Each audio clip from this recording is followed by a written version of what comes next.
We on? We are on. You know what mother time it is, man. Man, it's been a little bit of break. We was on vacation for a little bit, but we are back from vacay with another live episode of No Cap Live Q&A with KC and Coach P. And you know, we live and direct. We live and direct like we supposed to be. So, as we always do, we gonna bring it to you, but this gonna be a quick one, man. This gonna be like a 2-minute drill in the NFL. You know what I mean? What's up with my partner, man?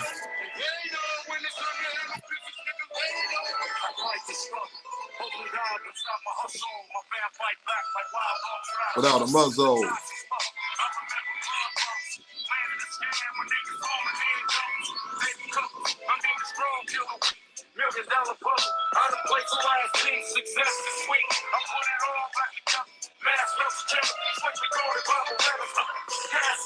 Y'all know how we do. Y'all know how we do. Y'all know how we do. I got some feelings on the feeling that. He was feeling that. When it's time to handle business, lay low. I got some killers on the payroll, and they know when it's time to handle business, nigga, lay low. Yeah. That's that Yuck Mouth album. All right, he was feeling that one right there. Oh yeah, for sure. That's that. I used to ride to school every day slapping that when that album came out. This wasn't even their hardest album, but they had some good ones on here. No, for sure. This wasn't even their best one. But that I was really looking for pimp, players, hustlers, ballers, shot all of us. Yeah, but I think that was Operation Stackola. Yeah. Yeah, but that album had some joints on it for sure. The H, the I, the L, the L, the I, the E, the S. We roll big Phillies. We roll big Phillies. I want to get blunt in my brother. I'm gonna tell you the one crazy though, the one they had with 2 Live Crew on there. Oh, which one? 20 blunts a day. I've been getting all day. 20 blunts a day. Blunts get bigger. Blunts a day. 5 miles a place. 20 blunts a day. Smoke a lot. Why do you smoke 20 blunts a day and don't choke? Know yourself on her throat. There you go. Let's get high. A day. Hit an hour. Let's say 2 months. A day. Hit an hour. Let's say.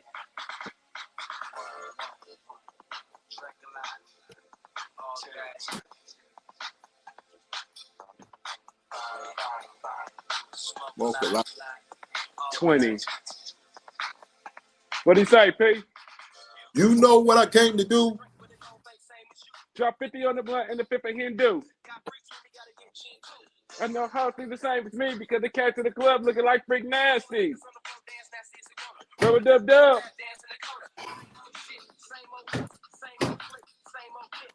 This is the collaboration you never knew would happen. The Loonies and 2 Live Crew. 2 Live Crew. The 2 Live Crew beat with the 2 Live Crew beat, and it still slap. And Yuck verse on there go crazy. You know what I came to do? Could have drank with a gold face, same as you. Yuck verse on there. Crazy.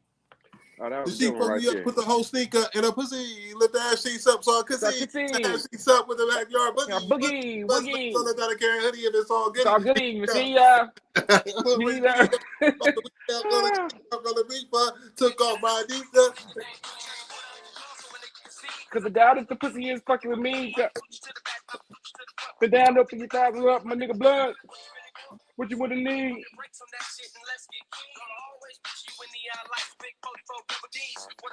You and me both, we can get respect. 2 triple shots again, we'll be on deck. You my type. You my type.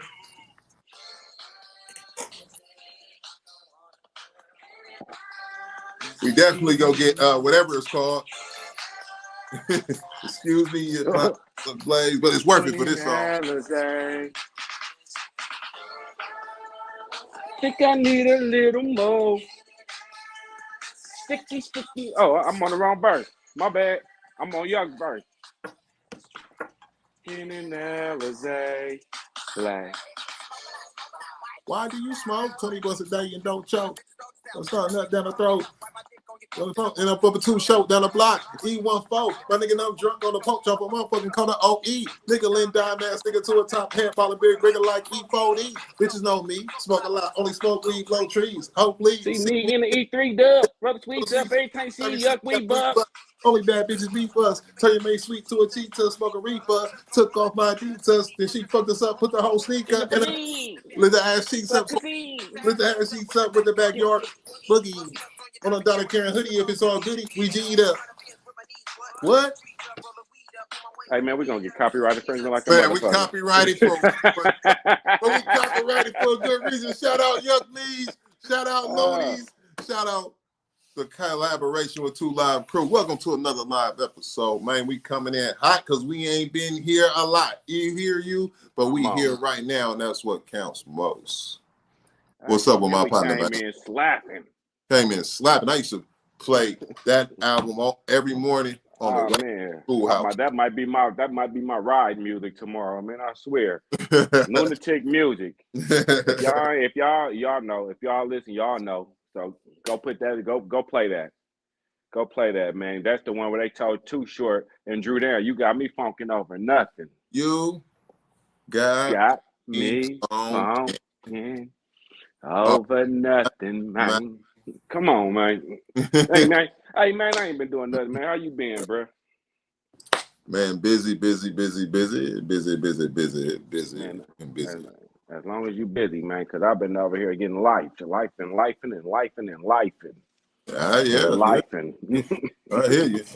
I hear you. Life been feeling like it's been playing ping pong with a nigga just gotcha. And I've been thinking I'm bobbing and waving, and it's like got your ass again. I'm like, ooh, I don't want to play no more. I don't want to play no more. So life, give me a minute, bro. Time out. I need a time out. Shit. Nah, I hear you for sure. I was riding the other day, and it came to me. I'm like, you know, when it be like that, it'd be a whole bunch of stuff coming from everywhere and everything.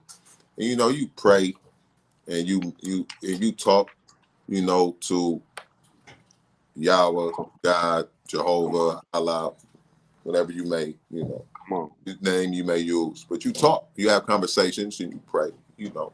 And when I was, you know, I do it every day when I be driving. And then when I was praying, it came to me that I'm thankful for the answers.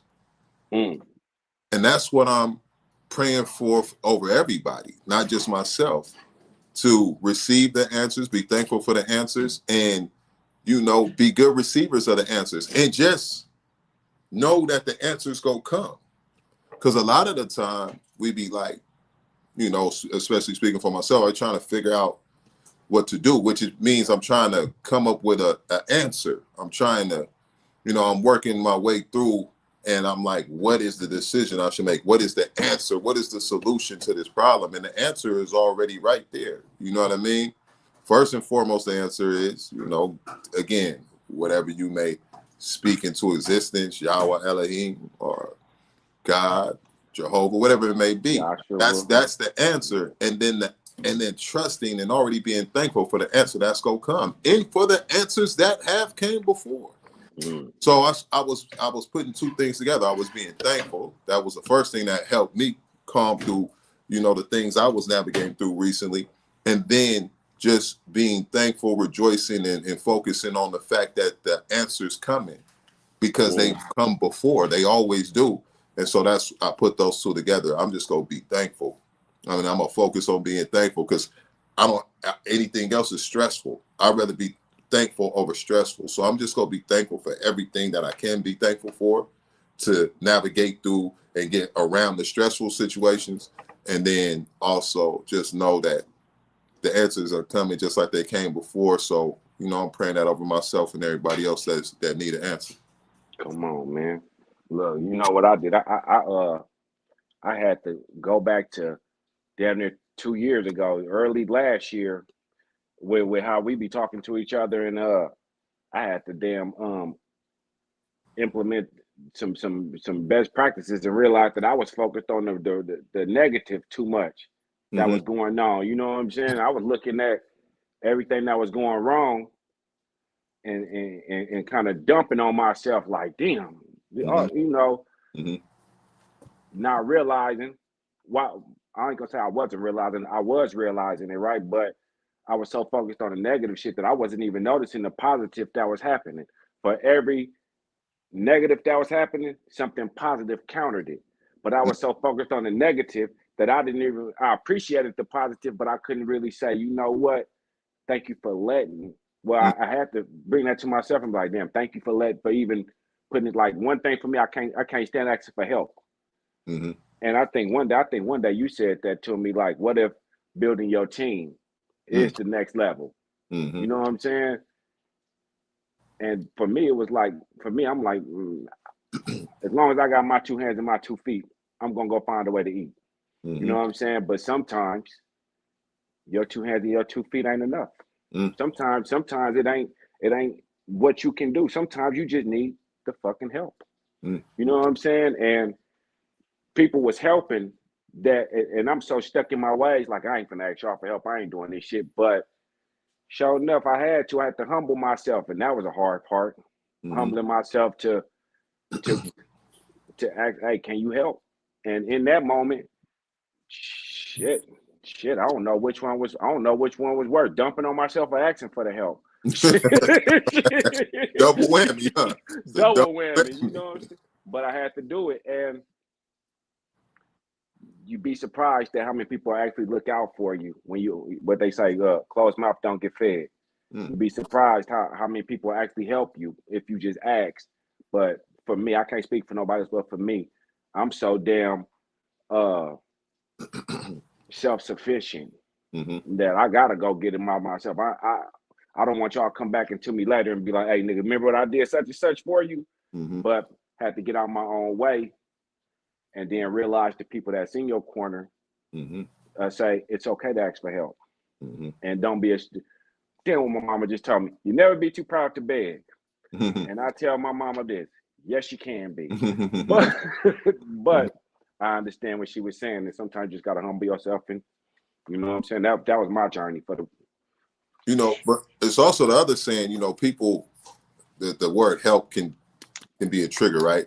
But people, you know, they say people help those who help themselves. So when you are a go-getter, people, you know, don't mind assisting or joining the team or putting some effort and energy in where you say, hey, I need this right here, or I need that right there, because they know the person and they have a, you know, not an expectation of what they're going to get back, but an expectation that this person will deliver on what it is that they're being assisted with. They can see the bigger picture of this person, you know what I mean? Their track record of who they are, what they do, and what they bring to the table. Because some people, you got people who only ask for help, and people don't ever want to help them, right? Because they're not helping themselves. And what are we really helping them do? What are they going to do with the help? How is this going to help them outside of hurting them? You know, the person who helped themselves, right? But you know, when you're assisting someone, like in basketball, it's an assist, right? It's a reward for both people. They get the assist, the point guard get the credit for the assist, and they get the bucket. But everybody wins when you get the bucket. And when someone assists you and gives you that assist, that alley-oop, that lob, that no look, that bounce pass, they're assisting you because they believe that you are going to finish and score. They see you as a scorer. They see you as a winner. So if they can throw you a little, for sure, because I know you're gonna take it and score. Now, if I'm always assisting someone and all they do is fumble the rock, can't score, can't deliver, you know what I mean? Or if I'm willing to assist, but they don't ever put their hands up and say, hey, I'm open. You know what I mean? So help can sometimes be a trigger word, but you know, it's just like any other game. In this game, people get assistance, and people love to assist those who they see as winners and scorers, and can take it and do what needs to be done. You know what I mean? So, for sure. You know, I went and did a move one day. I did a move one day, and the lady was when we was moving her, she kept on saying, "Go in the pantry, go in the pantry, get you some of these crackers, get you some of this food, get you some of it." And I was like, "No, no, thank you, no, thank you, I'm good, thank you." In my head, I just want the money. You know what I'm saying? Yeah. So I ain't tripping off none of this food and stuff. And and she said something. And I bet nobody ever thinks of it like this, but she said, "I know you think you're being polite by saying, I know you think you're being polite by saying no, but damn, am I saying it right?" You are, because I know exactly what you're saying. But she was saying it's also polite not to. It's also polite to accept it. It's something like that. Receive You know what I'm saying? also Right. because the person is there. Because well, I don't want to cut you off, but yes, correct. Because a person is there. They find joy in giving. Right. And so you want to be polite and say, nah, it's cool. And maybe you really just don't want this. It might be something you don't eat or whatever. That could be it too. However, you know, you want to be polite and all that good stuff. But some people, that it's taking away their sense of joy in that moment. And like people will be like, hey, here you go, I'm gonna give you this money. And I used to always be like, nah. And it was my granny. And she like, you know, that's actually rude. Mm-hmm. Because you're almost saying like they're not worthy of, they're too giving you something. of giving you something. You wouldn't receive it from them because they're too. It's like you don't turn it down and think that you're doing something good, because that turning it down might actually come across to that person as you're rejecting them or as rude. You know what I mean? So it's a fine line, but it is a real thing, being a good receiver. My brother told me that one day, just the way you just said it, the way your grandma described it to you. Yeah. My brother did it. He said, "Casey, why you can always help me, but every time I go to help you, you never want to accept my help, bro. Why I can't never help you?" And I was like, "Cause you my little brother." Talking about right. I'm supposed to help you. You know what I'm saying? But I understood just when you just said that, I understood that because just in that moment, he like, "Nigga, I'm your brother. Nigga, why I can't help you? Nigga, let me help you too." All right, bro, be good. I got it. You know what I'm saying?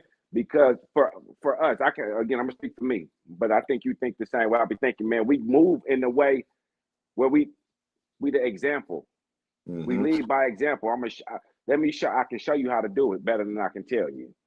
You know what I'm saying? So follow me, and yeah, I mean you can keep that because I'm gonna go out here and get it. I'm gonna show you how I go get it. You know that's my motto. Let me go get it. I'm gonna show you what I do. But sometimes gangsters need help too. Yeah, and then sometimes you get that assist, and now let me show you what I do with the assist. Right, and that's the other part, man. You know, being able to that's what we always say, man. Sometimes you just gotta learn how to become a good receiver. And it ain't just words that we say, man. You actually got to practice this, becoming a good receiver, and it ain't easy. No, being a good receiver, it ain't easy being Calvin Johnson or Justin Jefferson or Jamar Chase or Dante Thornton or Brock Bowers or Jacoby Myers, and yeah, I'm naming all the Raiders players. Yeah, but I see where you're going with it. Yeah, but you got to practice. It takes hard work to even become a good receiver, and sometimes even just becoming a good receiver mean humbling yourself, and you know what I'm saying, checking yourself at the door, which is another hard thing to do. No, definitely. But you know, things that are challenging, often when it's a healthy challenge, it leads to reward. Like there's nothing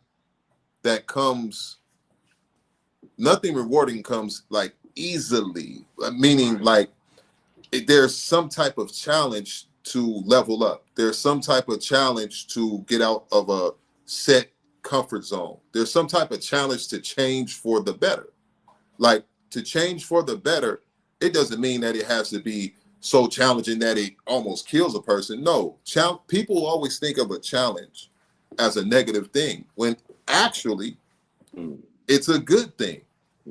Right? Challenge shouldn't automatically trigger like, oh man, it's gonna be challenging. Because when you challenge yourself to improve, that's a good thing. When you when a person challenges themselves in an area of weakness, that's an opportunity to get better. That's a good thing. When a person challenges stupidity or somebody just telling them something, they say, hold on, that doesn't make sense. They're challenging the information that is being presented to them, and more people should do that. You know what I mean? Challenge stupid information. When you challenge that, that's a good thing. So, healthy challenges, that's exactly how people grow and get better. They lead to improvement. So people sometimes hear words and they become triggers like help, like challenge, you know what I mean? But there's two sides of energy to every coin. And if you use the positive side, you'll see that positive challenges are healthy challenges that lead to improvement. Gotta just know how to, gotta be willing. This what I learned. This is another part that I learned. Gotta be willing to take some steps back. Gotta be willing to take some steps back. And I'm gonna show you how all this shit go together. You got to be willing to start back from the bottom. That's the whole part of your journey. Remember your steps and remember what you did to get where you got to remember what you did, because sometimes we get to a certain spot and we start to feeling ourselves a little bit. You know what I'm saying? I ain't saying, we all do it, but at some point when you start to pat yourself on the back, you get comfortable and content with where you're at, and you forget everything that you did to get to where you're at now, to even be able to feel that way. And then when you lose it or you get challenged, because you face adversities, when you get challenged, sometimes you got to start back over, and you got to remember everything you did that and have that same amount of passion. And that's a hard thing to do. You got to have that same amount of passion and drive to start the fuck over. You know what I'm saying? Sometimes, and I'm gonna use a drug metaphor. You might have some work, and it might be sheetrock, some bullshit. You know what I'm saying? And you go to whip it up and lose it, and lose all of it. And that might have been your last little 6 or 12, whatever you just spent for that. That might have been your last, and then they come back to nothing. So now you down. Maybe off that, maybe you probably got what? Let's say a quarter. You know what I'm saying? Now you got to realize, shit, nigga, you got to start from the bottom again. But you got to remember what it took for you to get from there to there, and have that same hustle and that same passion and that same drive to do it. But the problem is, you already thinking, nigga, I done touched this whole thing over here. Ain't no way I'm going back to that. But sometimes you gotta take some things from you just so you can remember what it took. Because, and I can say, I ain't gonna say it's me because I'm always hungry, but gotta say, you're not giving the same effort that you once was given. And because so you're not appreciating the gifts that I gave to you. Yeah, you want to ascend to a different level, but how can I let you ascend when you're offending me, in a sense? You're not taking, you don't have the same drive. I didn't give it to this person.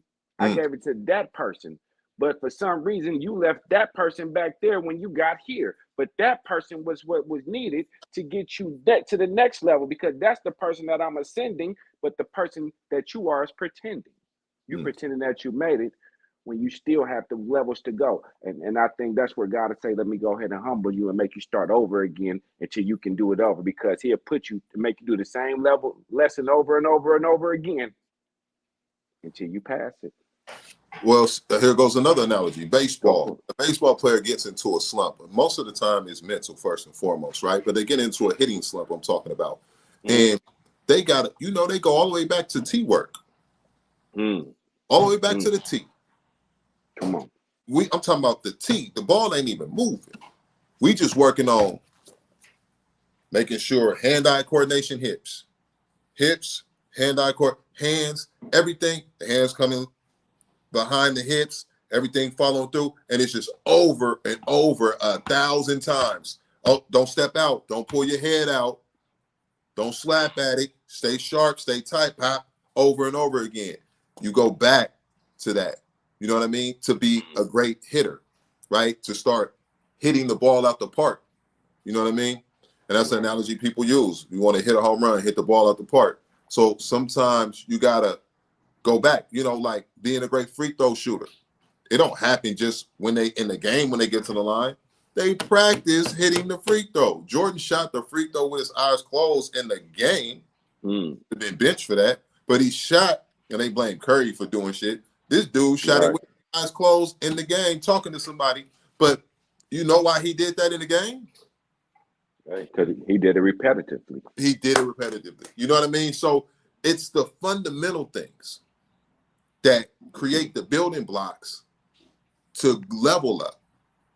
And just because some things change, some things look pretty, some things look shiny, it never negates. And things change for the better, which is great, but it still don't negate the fundamental things, the lessons, the accomplishments, the practices, the best practices that are necessary, even when you get to a better, higher, shinier, more bravado level.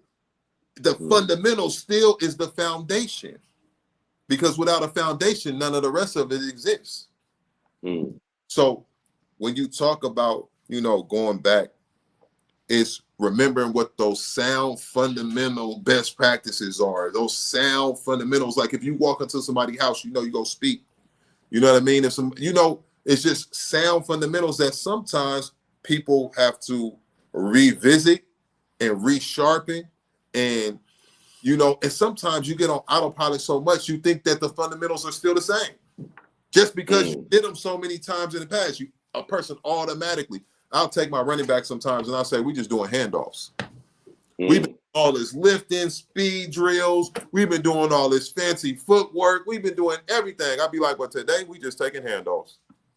We got a season coming up. And these dudes is in the NFL and in college. We taking handoffs today. You know why? Because when you go to your next game, when the season starts, guess what? The main thing you're going to be doing. This right here, meshing with the quarterback. We go back to the fundamentals. Make your steps. We should only be taking a step back if it's for a certain run. We should be downhill for another run. You know what I mean? So we go back to just taking him. So those fundamental things. Floyd Mayweather, when he be on the punching bag, it looked like he just on the heavy bag. It looked like he just throwing punches. No, he fundamentally going back to Bruce Lee. And I always use that quote, I fear not the man that throws 10,000 different kicks. I fear the man that throws one kick 10,000 times. Because that kick going to kick your ass. Because when he throw it, he go throw it with everything that he practiced. It's going to land how it's. He's a master. He's a master. He's mastered this mindset. That's a mindset. He's mastered the work ethic. Most people are average.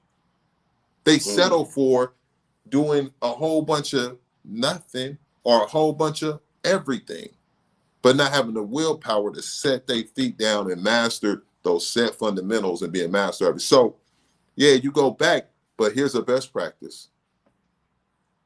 Go back without the slap. Go back without the fall off. Go back just in routine practice to make sure those fundamentals are still sharp. You know what I was thinking? You just said it too. You just said it.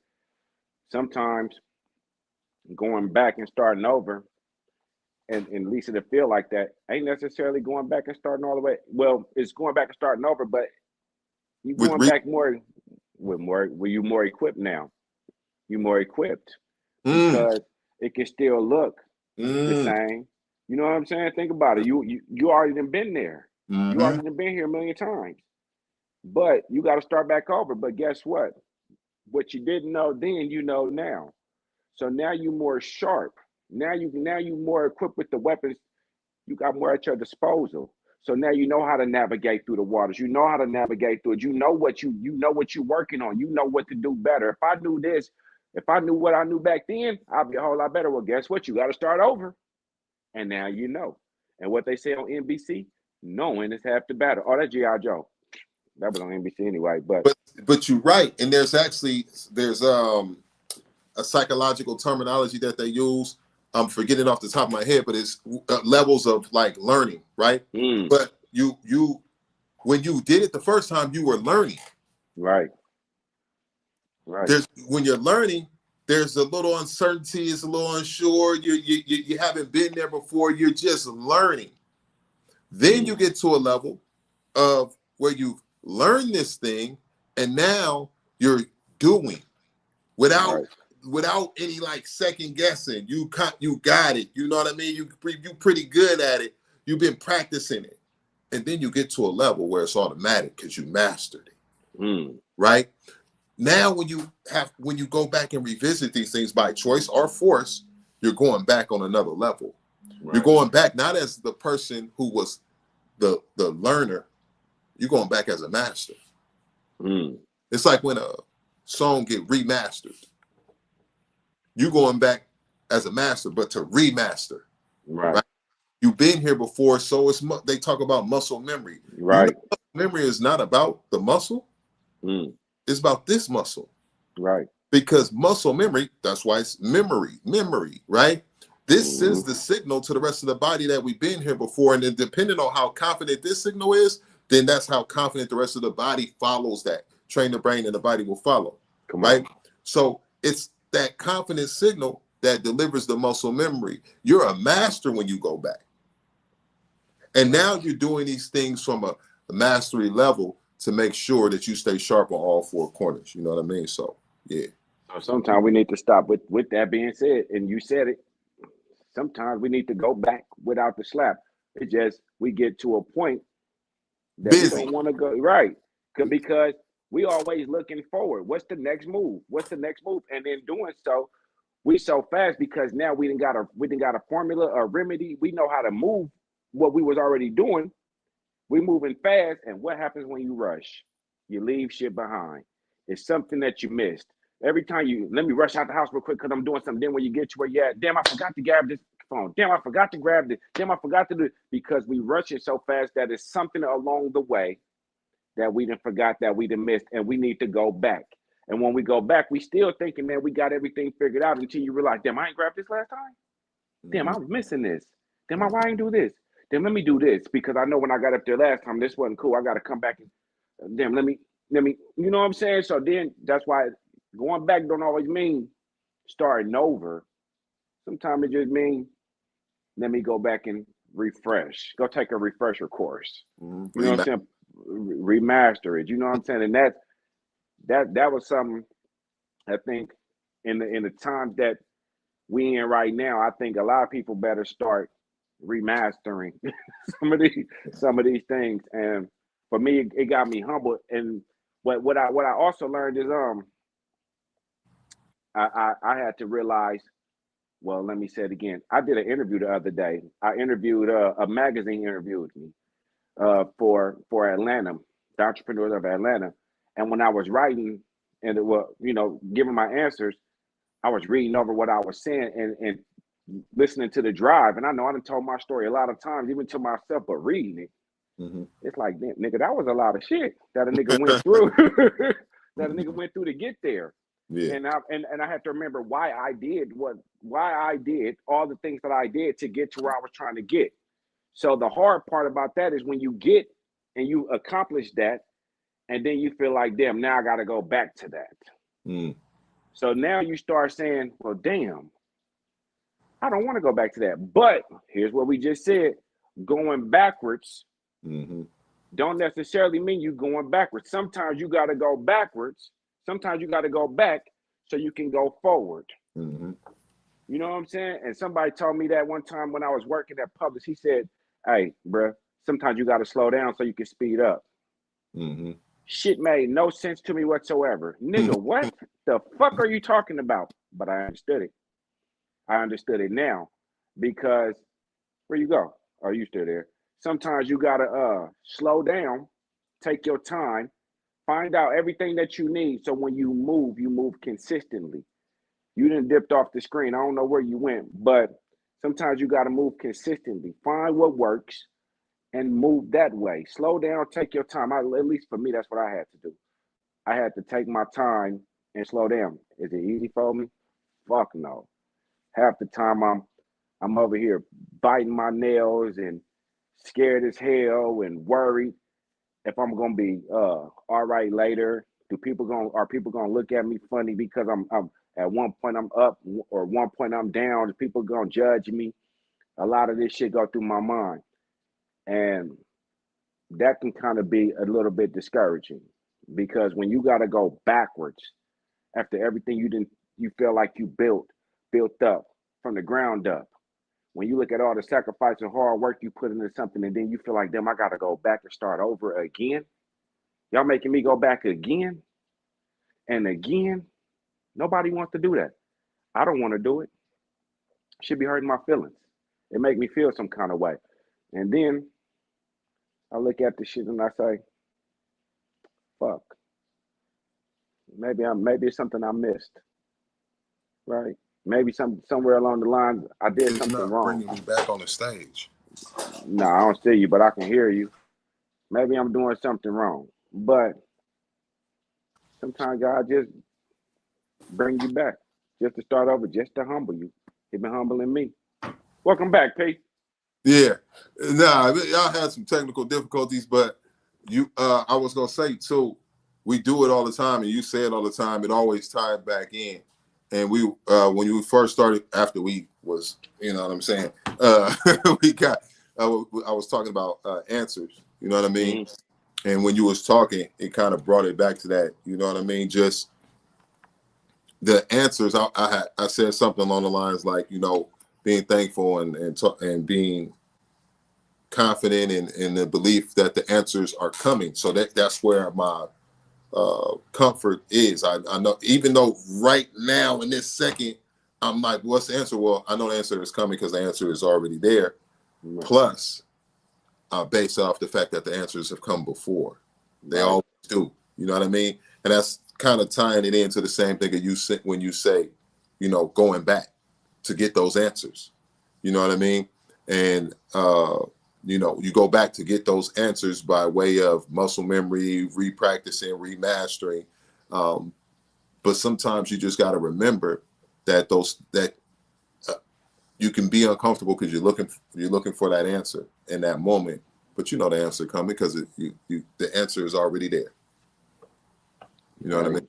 Ain't nothing changed, and if it did, only for the better. Hey, that part. But sometimes you just gotta recognize who in your corner. Yeah. You only can go. It's only so far you can go in this world by yourself. I know one of the old things that old people used to say, nobody want to die alone. Yeah. That's one part of it. Nobody want to go through this shit alone, period. You know what I'm saying? Nobody want to go through this shit alone, period.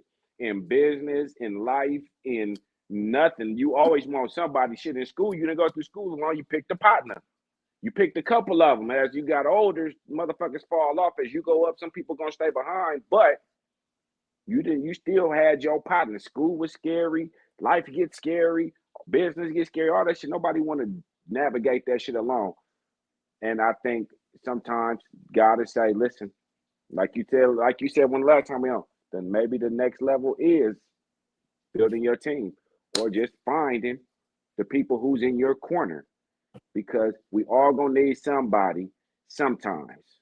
You just gotta be willing, be man enough to accept the help, be man enough to be humble and say, I need it, be man enough to open your mouth and say, I need help, shit. Be man enough to accept the shit. You know, that's a hard thing in itself. And then make sure you repay karma. Karma ain't always bad, man. Pay the people who look out for you, pay them back. Look out for people. And sometimes pay that shit forward. Look out for somebody else. Mm-hmm. A lot of times we get our help and then we want to start shaking the job and motherfuckers get help and then people act like they forgot who the fuck helped them. Where that funky ass $20 at? You know, so Indeed. Get You know, shit. Hey, but before we get off this motherfucker, we ain't gonna just get past this shit. I know. Let me set it up. Let me Go set ahead. it. Go Let me ahead. throw the assist. Let me throw the Go ahead. assist. I already know we got about 5 minutes left because we're doing a quick one, and I know where we was about to go. Come on. Let me set it up like this. I had text my brother KC, and I say, "Hey man, we should start doing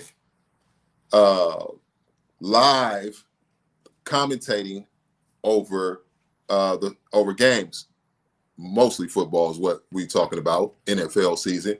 So we may start, and we gonna start. You know, we gonna start with what we about to go to right now with the Raiders off top. But where Casey and I are, we're watching the game, we're commentating over the game, you know, and also, you know, doing breaks and commercials, having our regular conversations that we have, tying it all into one. So you'll get our commentary live and direct of the actual game live, and then you'll get our real conversations in the midst of the game. You know what I mean? So it's something we may try. We think it's a good idea. We'll see how it go. And when I say try, I'm not saying try in the sense of not being able to do trying it out in the sense of like if you try out a new restaurant to see if it's a good idea. All right. Now, yeah, we done got that out the way. Pete texted me today. He texted me this morning. He did. He said, I know what you're doing right now. I said, you fucking right. You better fucking know it. And he started texting me through the game. I said, Pete never texted me through the game. So when he texted the game, and he said, man, maybe we should commentary, I'm thinking, nigga, you don't want me talking about football and not doing football.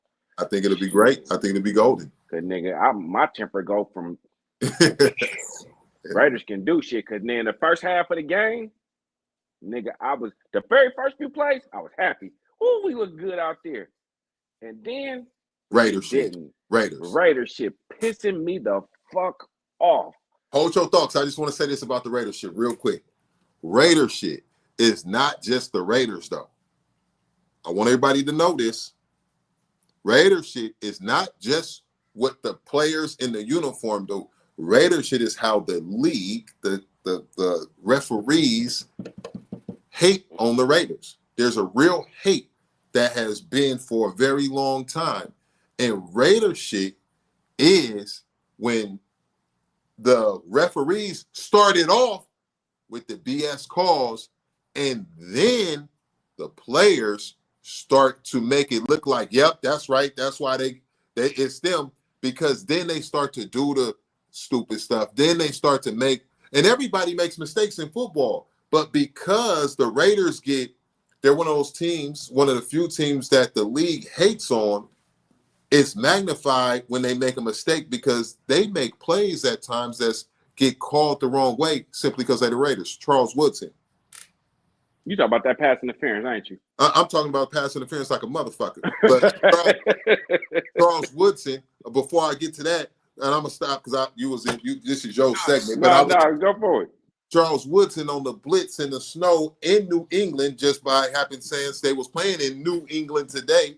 And in New England against the GOAT Tom Brady, the GOAT himself, the GOAT safety / corner, Heisman Trophy winner, comes on a safety blitz down in the box. He hits Tom Brady, causes the fumble on the road.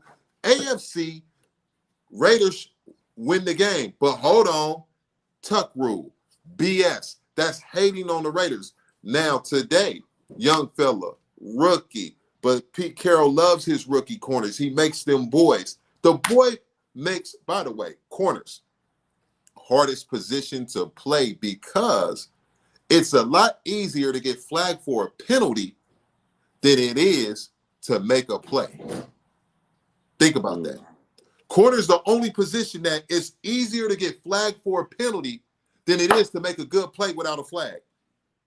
Everybody else is the other way around. It's harder to get a flag than it is to make a good play. So corners, they got so many rules against them because it's a pass-happy league that they can't do nothing. So when they make a play, do you know how highly skilled that is? That dude made a great play. For all DBs, I'm sticking up for y'all right now. He made a great play just to get flagged. Anyway, I'm going about that. But Raiders shit is not just the Raiders. They contribute to the BS because of the hate that the league, and they gotta stop it. Hopefully, Pete Carroll can. Well, when I say Raider shit, I mean the Raiders just did some Raider shit. When I say some Raider shit, I know that's why I jumped in. Yeah, because what the Raiders will do is some bullshit. They'll come out there fast and make us feel good. Almost went up there today to get a picture between a Raider and a New England Patriot in front of the Tom Brady statue with my Niners jersey. Nigga, what?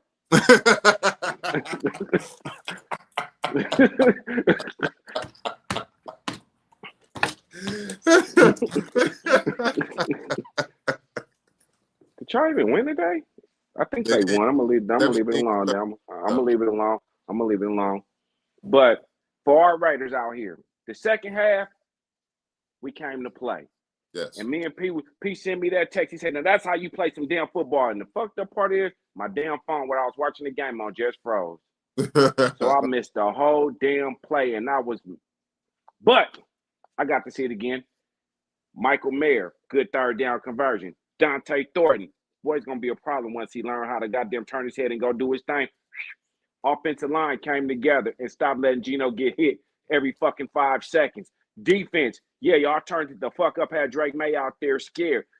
Isaiah Palomao, good job with that interception, baby, because that's what turned that point for us right there. Hello, Aston Genty. Hey, boy, you ain't get as many yards you want, but you did your thing, and you was moving forward. Zamir White, boy, we thought you was going to be a bust, but nigga, you come in there. I see you running with that.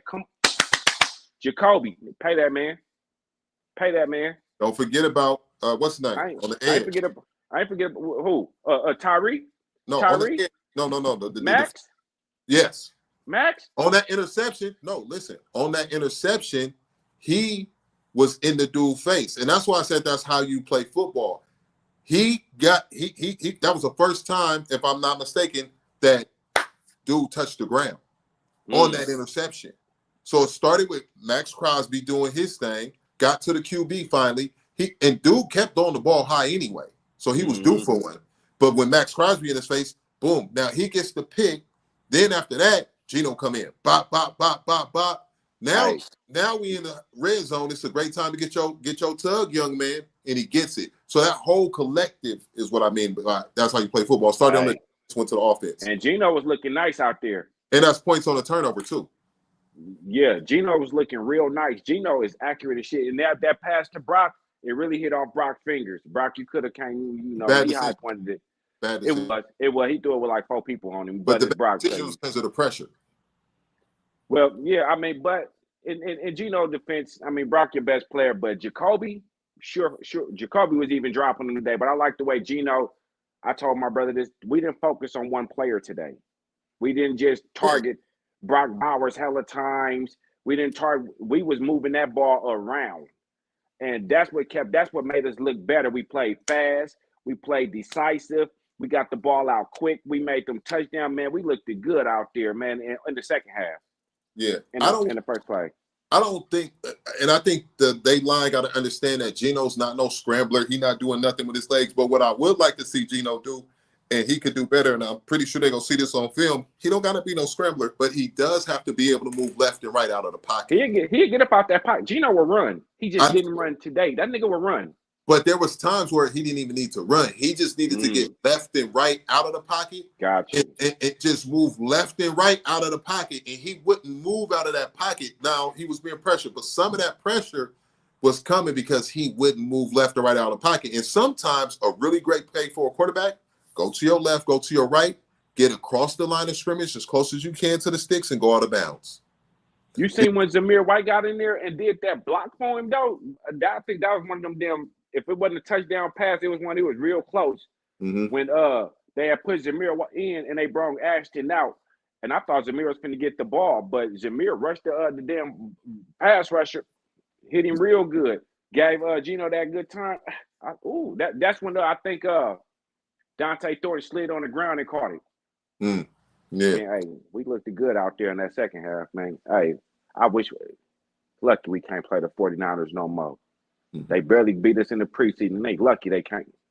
I'm gonna leave it alone. Nigga said he was gonna take a picture between the Raiders and the Patriots with a Niner jersey on this nigga right here. We over that 45-minute mark, my brother. However, I knew we couldn't get out of here without talking about the Raiders because you know that it's definitely the squad, but they played very well on the road today. Hey, And we'll do on the night game. We'll do it on the night. No, we won't. It got to be a morning. I don't. That's gonna be a hard one. If we're gonna try to get a morning game in. you let me know. I think it'd be a Yeah. good idea to do our commentary over the game and still have our real talk conversation in between. It'd almost be like we sitting at the house chopping it up or at the barbershop or something. I think it'd be great for us to bring that to the table to the people. I think it'd be super dope, and I think people will like it. Hey, it's been a rough couple of weeks, but we back. I ain't gonna make no promises, but let's try for Wednesday. Let's see how this week go, because this shit been happening. But let's see how the week go. If we go good, I'll let Pete know, man. We'll see y'all Wednesday. Back to our regular scheduled program and times and days and all that other good shit. And stay on the lookout for our possible.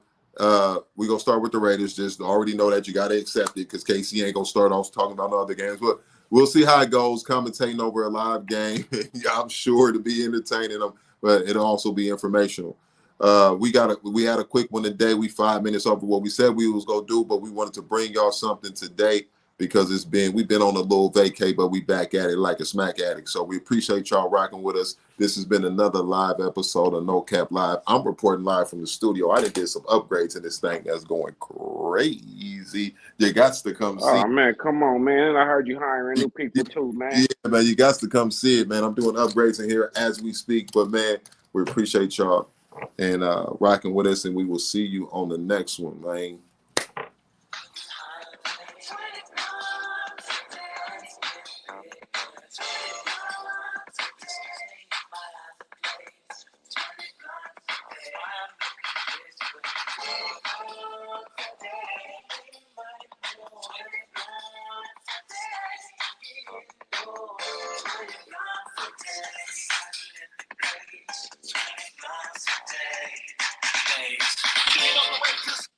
In a minute, brother.